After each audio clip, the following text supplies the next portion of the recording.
Salut mes petits cookers. Alors bon, ce soir nous avons mangé un filet mignon de porc en croûte avec du boursin, moutarde et tout. Donc je vous montre vite la petite recette qu'on a faite. Donc j'ai pris mon pot filet mignon qui était magnifique. Je pars un petit peu le gras, le surplus de gras, hein. Voilà, tout simplement. J'enlève vraiment ce qui est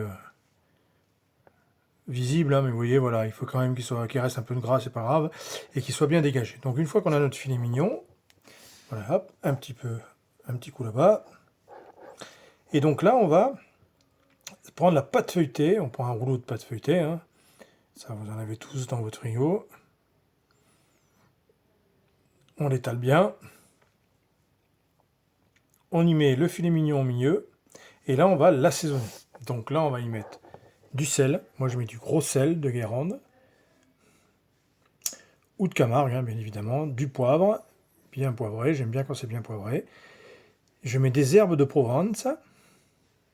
Je mets un mélange d'épices italiens. Alors vous mettez les mélanges que vous avez, hein, comme je dis toujours, le curry, le ras à la noute, un peu. Là c'est un mélange italien de chez Ducros, hein. Ensuite je mets un épice cajun dessus.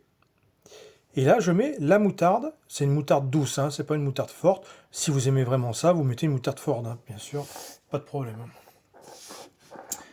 Rien n'est figé, hein, dans mes recettes, hein. C'est des recettes que je vous donne. Après vous les améliorez, vous faites comme vous avez envie. Donc je prends un bon boursin aux fines herbes et je mets bien des carrés de boursin par-dessus. Donc je coupe des beaux morceaux, vous voyez, et je vais mettre dessus, sur toute la longueur, bien du boursin comme ceci. Voilà, vous voyez, et badigeonné de boursin sur toute la surface.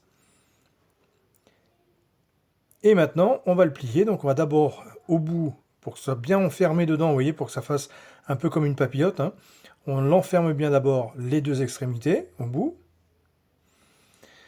Et ensuite, on ramène bien la pâte feuilletée à l'intérieur, de l'autre côté. Vous voyez, donc comme c'est bien plus grand, c'est parfait. Ça nous permet de bien souder de l'autre côté. Après, on va ressouder encore, hein. Il faut vraiment que ce soit bien hermétique, bien fermé.